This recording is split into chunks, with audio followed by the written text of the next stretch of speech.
आप लोग जब भी कंप्यूटर लैंग्वेज में कोडिंग करेंगे और अपना पहला प्रोग्राम लिखने जाएंगे, एल्गोरिदम भी ऑटोमेटिकली पहुंच जाएगा। ठीक उसी तरह जैसे जहां भी आप कंप्यूटर देखेंगे वहां एक ह्यूमन को भी बैठा हुआ जरूर पाएंगे। ऐसा क्यों?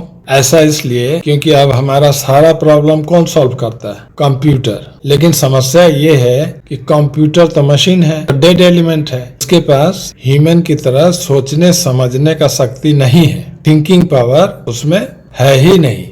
कैसे सॉल्व करेगा प्रॉब्लम? ह्यूमन को कहा गया कि प्रॉब्लम का सॉल्यूशन आप सोचिए, जो भी स्टेप वाइज सॉल्यूशन है प्लानिंग आप अपना माइंड में कर लीजिए, और इसी को एल्गोरिदम कहते हैं। अब ह्यूमन को क्या करना है? उस एल्गोरिदम को कंप्यूटर में किसी की भाषा में यानी किसी भी कंप्यूटर लैंग्वेज में ट्रांसलेट करके फिट कर देना है। इसको हम लोग प्रोग्राम कहते हैं।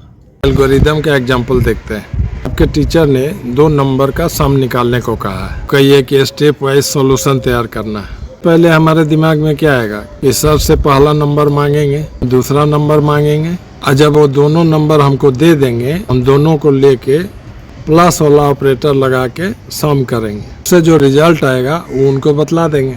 यही हो गया एल्गोरिदम। जितना स्टेप हम सोच रहे हैं हम अपना भाषा में सोच रहे हैं। देखिए हिंदी इंग्लिश दोनों लिखा हुआ है। ये सवाल एक बंगाली स्टूडेंट को देंगे तो अपना बंगाली में सोचेगा, गुजराती को देंगे तो गुजराती में सोचेगा। यानी एल्गोरिदम आप अपना भाषा में सोच सकते हैं और लिख भी सकते हैं। अब देखिए एल्गोरिदम को प्रोग्राम में चेंज कर रहे हैं, यानी पाइथन लैंग्वेज में चेंज कर रहे हैं। तो एल्गोरिदम में हमारा पहला स्टेप क्या था? मास्टर साहब से पहला नंबर मांग रहे थे।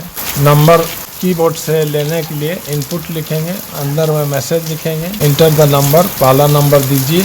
और देखिए यहाँ इंट भी लिखा हुआ है। इंट इसलिए लिखा है क्योंकि कुछ भी कीबोर्ड से दीजिएगा ना पाइथन में तो उसको ये अल्फ़ाबेटिकल मानता है, स्ट्रिंग कैरेक्टर मानता है। तो नंबर हमको ऐड करना है, इसीलिए इंट लिख दीजिए ताकि वो कीबोर्ड से कुछ भी दीजिएगा इंटीजर के रूप में ले।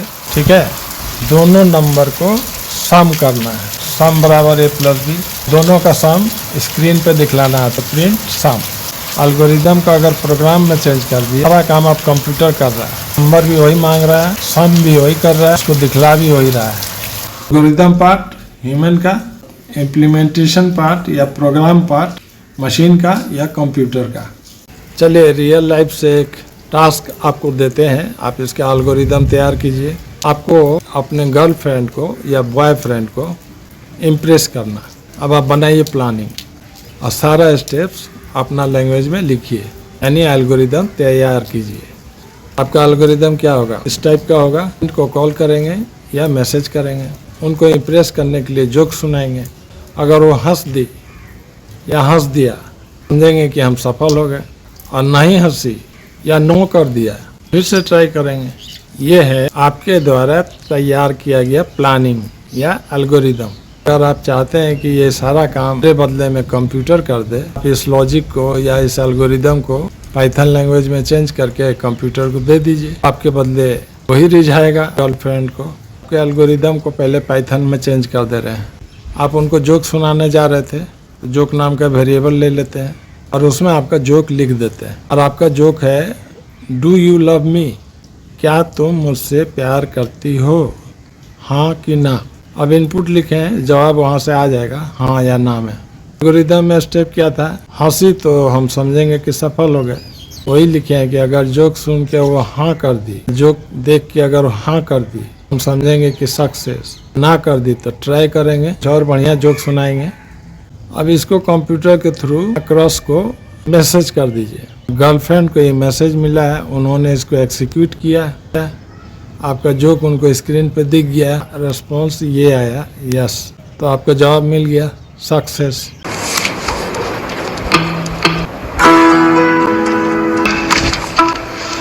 और अगर आपके क्रश ने लिखा नो तो आपको जवाब मिल गया try again with better joke.